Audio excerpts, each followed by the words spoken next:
নমস্কার প্রিয় দর্শক বন্ধুরা, সুরজিৎ একাডেমি ইউটিউব চ্যানেলে আপনাকে স্বাগত জানাই। কৃষক বন্ধু প্রকল্প নিয়ে গুরুত্বপূর্ণ আপডেট দিতে চলেছি এই ভিডিওর মাধ্যমে। প্রথমত আপনাকে বলে রাখি, আপনি কি জানেন আপনার নামে নিজস্ব জমি না থাকলেও, জমির পর্চা আপনার নামে না থাকলেও আপনি এই কৃষক বন্ধু প্রকল্পের সুবিধা পেতে পারেন।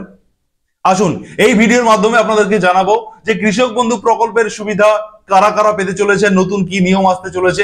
2025 সালে এখনো পর্যন্ত কৃষক বন্ধু প্রকল্পের প্রথম কিস্তির টাকা আপনাদের কারোরই ব্যাংক অ্যাকাউন্টে এখনো ঢোকেনি। অতএব কবে আপনারা কৃষক বন্ধু প্রকল্পের প্রথম কিস্তির টাকা পেতে চলেছেন এবং কত টাকা করে আপনাদের ব্যাংক অ্যাকাউন্টে আসবে, তার সঙ্গে সঙ্গে আপনাদেরকে এই ভিডিওর মাধ্যমে জানাবো যে কৃষক বন্ধু প্রকল্পের যারা এখনো পর্যন্ত আবেদন করেননি আপনারা কিভাবে আবেদন করবেন, কি কি ডকুমেন্টস আপনাদের প্রয়োজন হবে, কোথায় আপনি আপনার ফর্মটি জমা করবেন এবং কত টাকা করে আপনি পাবেন, কত পরিমাণ জমি থাকলে কত টাকা পাবেন, সমস্ত কিছু বিষয়ে গুরুত্বপূর্ণ আপডেট থাকবে এই ভিডিওর মাধ্যমে। তবে ভিডিওর মূল পর্বে যাওয়ার আগে যারা সুরজিৎ একাডেমি ইউটিউব চ্যানেলে এখনো সাবস্ক্রাইব করেনি আপনারা প্রথমত সাবস্ক্রাইব করবেন এবং পাশে থাকা নোটিফিকেশন বেল বাটন অন করে দেবেন এই ধরনের গুরুত্বপূর্ণ আপডেট, গুরুত্বপূর্ণ ভিডিও সবার প্রথম পেয়ে যেতে এবং আপনার বন্ধু বান্ধবদের শেয়ার করে সবাইকে জানাতে সাহায্য করবেন। প্রথমে আপনাদেরকে বলবো কৃষক বন্ধু প্রকল্পে আবেদন করার জন্য কি কি যোগ্যতার প্রয়োজন। অর্থাৎ আপনাদেরকে শুরুতে বলেছিলাম যে আপনার নামে জমির পর্চা বা রেকর্ড একেবারে নিজস্ব নামে না থাকলেও আপনি এই প্রকল্পে আবেদন করতে পারবেন এবং এই প্রকল্পের বেনিফিট আপনি পাবেন। আসুন কৃষক বন্ধু প্রকল্পের যে গাইডলাইন, যে স্কিম গাইডলাইন রয়েছে, কি গাইডলাইন রয়েছে আপনাদেরকে পড়ে শোনাবো, তাহলে আপনার কাছে কিন্তু বিষয়টা পরিষ্কার হয়ে যাবে যে আপনার কাছে জমির পর্চা বা রেকর্ড না থাকলেও আপনি এই প্রকল্পে আবেদন করতে পারবেন। অন স্ক্রিন আপনাদেরকে স্কিম গাইডলাইন দেখাবো, যেখানে যোগ্যতার কথা বলা হয়েছে যে আপনার জমি নিজস্ব নামে না থাকলেও আপনি কিভাবে আবেদন করবেন, কি ডকুমেন্টস প্রয়োজন, একটু মনোযোগ সহকারে আপনারা শুনবেন। বলা হচ্ছে যে কৃষকদের নিজ নামে কৃষিযোগ্য জমির পর্চা অথবা পাট্টা অথবা বন বিভাগের পাট্টা থাকতে হবে অথবা নিবন্ধীকৃত ভাগ চাষী হতে হবে। নিজের নামে জমি নেই কিন্তু প্রকৃত জমির মালিকের উত্তরাধিকারীরাও এই প্রকল্পের সুযোগ পেতে পারেন। তাহলে এখানে বুঝতে পারলেন, এখানে কিন্তু পরিষ্কার করে বলা হচ্ছে যে নিজের নামে জমি নেই কিন্তু প্রকৃত জমির মালিকের উত্তরাধিকারীরাও এই প্রকল্পের সুযোগ পেতে পারেন। নিজের নামে জমি না থাকলে জমির দলিল অথবা দানপত্র অথবা দেবোত্তর অথবা অন্য কোনো নথি থাকলেও স্বঘোষণাপত্র আর তার সাথে পঞ্চায়েত প্রধানের ওয়ারিসান সার্টিফিকেট লাগবে। এই সমস্ত যদি কাগজপত্র আপনার থাকে তাহলেও কিন্তু আপনি কৃষক বন্ধু প্রকল্পের জন্য যোগ্য, এমনটা কিন্তু এখানে বলা হচ্ছে। এবারে আমি আসবো যে এই কৃষক বন্ধু প্রকল্পে আবেদন করার জন্য কি কি কাগজপত্রের প্রয়োজন হয়, কি কি ডকুমেন্টস আপনাকে অরিজিনাল বা জেরক্স দিতে হবে, সেই বিষয়ে এই কৃষক বন্ধু প্রকল্পের যে অফিসিয়াল যে গাইডলাইন, সে গাইডলাইন থেকে আপনাদেরকে দেখিয়ে দেব যে আপনি কোন কোন ডকুমেন্টস সঙ্গে নিয়ে এই কৃষক বন্ধু প্রকল্পের আবেদন করবেন এবং এই প্রকল্পে আবেদন করার জন্য আপনি কোথায় ফর্ম পাবেন, কোথায় গিয়ে আপনি ফর্মটি জমা করতে হবে আপনাদেরকে, সমস্ত বিষয়ে এই ভিডিওতে কিন্তু তথ্য থাকবে, আপনারা শুনুন। এবারে আমি আপনাদেরকে দেখাবো যে যারা কৃষক বন্ধু প্রকল্পে আবেদন করতে চাইছেন আপনারা কোথায় আবেদন করবেন, ফর্ম কোথায় পাবেন এবং কি কি ডকুমেন্টস আপনাদের প্রয়োজন হবে।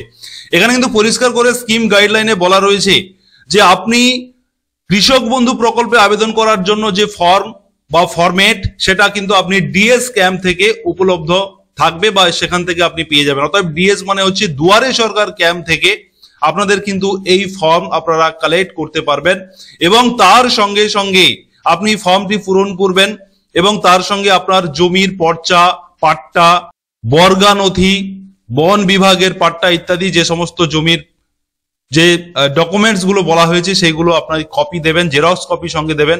তার সঙ্গে আধার কার্ড বাধ্যতামূলক ভাবে আপনাকে আধার কার্ডে জেরক্স কপি দেবেন, ভোটার আইডি কার্ড বাধ্যতামূলক ভাবে আপনাকে জেরক্স কপি দিতে হবে এবং আপনাকে বৈধ ব্যাংক অ্যাকাউন্টের পাসবইয়ের প্রথম যে পাতাটি রয়েছে যেখানে আপনার ব্যাংক অ্যাকাউন্ট নাম্বার, আপনার নাম, কোন ব্যাংক, ব্যাংক আইএফসি কোড ইত্যাদি লেখা রয়েছে, সেই পাতাটি আপনারা জেরক্স করে দেবেন এবং আপনার ব্যাংক অ্যাকাউন্ট এবং আধার কার্ডের সঙ্গে সংযুক্ত থাকা মোবাইল নাম্বারটি আপনাকে বাধ্যতামূলকভাবে দিতে হবে। এই সমস্ত ডকুমেন্টস নিয়ে আপনার ব্লক অফিসে অর্থাৎ এডিও অফিসে, এগ্রিকালচার ডিপার্টমেন্ট অফিসের কৃষক বন্ধু বিভাগে আপনি এই সমস্ত ডকুমেন্টস আপনারা জমা করতে পারেন, অথবা ওখান থেকেও কিন্তু আপনারা কিন্তু ফর্ম পেয়ে যাবেন। যখন দুয়ারে সরকার ক্যাম্প হচ্ছে না তখন কিন্তু আপনারা এডি অফিস থেকেও ফর্ম পেয়ে যেতে পারেন, আপনারা একটু যোগাযোগ করে নিতে পারেন। এই সমস্ত ডকুমেন্টস নিয়ে আপনারা কৃষক বন্ধু প্রকল্পে আবেদন করলে আপনারা কিন্তু 2025 সালের প্রথম কিস্তির টাকা এখনই পেয়ে যাওয়ার সম্ভাবনা রয়েছে। এবারে আমি আপনাদেরকে বলবো যে এই কৃষক বন্ধু প্রকল্প থেকে কত টাকা বেনিফিট পাওয়া যায় এবং কবে আপনারা 2025 সালে কৃষক বন্ধু প্রকল্পের প্রথম কিস্তির টাকা আপনাদের ব্যাংক অ্যাকাউন্টে আসতে চলেছে। প্রথমত আপনাদেরকে বলে রাখি, 2021 সালে কৃষক বন্ধু প্রকল্পের যে নতুন স্কিম গাইডলাইন বা নতুন রুলস করা হয়েছে, সেই নতুন রুলস অনুযায়ী কৃষক বন্ধু প্রকল্প থেকে আপনারা বছরে 2টো কিস্তিতে আপনারা টাকা পাবেন। যাদের 1 একরের বেশি জমি রয়েছে তারা বছরে 10,000 টাকা, 2টো কিস্তিতে 5,000 এবং 5,000 টাকা করে আপনাদের ব্যাংক অ্যাকাউন্টে 10,000 টাকা ইয়ারলি বেনিফিট আপনারা পাবেন। এবং যাদের 1 একরের কম জমি রয়েছে আপনারা 4,000 টাকা ইয়ারলি হিসেবে, অতএব 2টো কিস্তিতে আপনারা 2,000 এবং 2,000 টাকা করে আপনাদের অ্যাকাউন্টে আসবে। এখন প্রশ্ন হচ্ছে যে আপনারা কবে এই 2025 সালে প্রথম কিস্তির টাকা আপনাদের ব্যাংক অ্যাকাউন্টে আসতে চলেছে। স্কিম গাইডলাইন অনুযায়ী এপ্রিল থেকে সেপ্টেম্বর মাসের মধ্যে আপনারা খরিফ সিজনের টাকার প্রথম কিস্তির টাকা আপনাদের ব্যাংক অ্যাকাউন্টে আসবে এবং অক্টোবর থেকে মার্চ মাসের মধ্যে আপনাদের রবি সিজনের টাকা আপনাদের ব্যাংক অ্যাকাউন্টে আসবে। এখন প্রশ্ন হচ্ছে যে এপ্রিল থেকে সেপ্টেম্বর এই মাসের মধ্যে প্রথম কিস্তির টাকা আপনাদের ব্যাংক অ্যাকাউন্টে যদি আসে তাহলে 2025-এর প্রথম কিস্তির টাকা তাহলে কোন মাসে আসবে, এমনটা কিন্তু আপনারা অনেকেই জানতে চান। আপনাদেরকে বলে রাখি, প্রিভিয়াস যে রিপোর্ট, অতএব কৃষক বন্ধু প্রকল্প সেই 2019 সাল থেকে কৃষক বন্ধু প্রকল্পের বেনিফিট কৃষক বন্ধুরা পেয়ে আসছেন।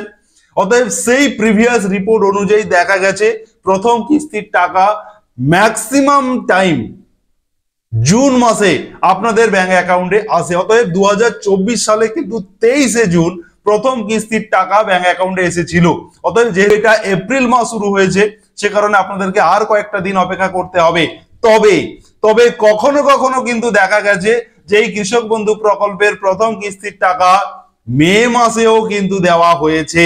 অতএব পরের মাসেও কিন্তু আপনি এই টাকা পেয়ে যেতে পারেন যদি সরকার ঘোষণা করে দেন, মাননীয় মুখ্যমন্ত্রী যদি ঘোষণা করে দেন যে আপনাদের কৃষক বন্ধু প্রকল্পের প্রথম কিস্তির বেনিফিট আপনারা মে মাসে পাবেন, তাহলে কিন্তু আপনারা মে মাসে পাবেন ম্যাক্সিমাম জুন মাস। অতএব জুন মাসের মধ্যে আপনারা অবশ্যই পেয়ে যাবেন।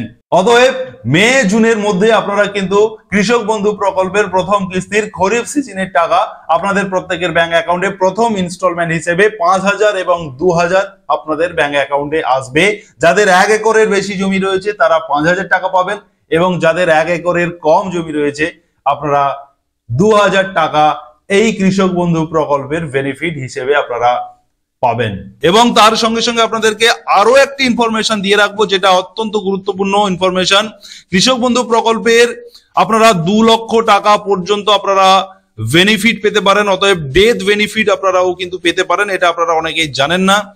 এই গাইডলাইনে বলা হচ্ছে 18 বছর থেকে 60 বছরের মধ্যে, আপনারা দেখুন এখানে গাইডলাইনে বলা হচ্ছে যে কৃষক বন্ধু প্রকল্পের মৃত্যুজনিত সহায়তায় 18 থেকে 60 বছরের মধ্যে কোনো নথিভুক্ত কৃষকের যদি মৃত্যু হয় সেক্ষেত্রে কিন্তু তারা আবেদন করলে 2 লক্ষ টাকা পর্যন্ত কিন্তু তারা সেই বেনিফিট পেতে পারেন।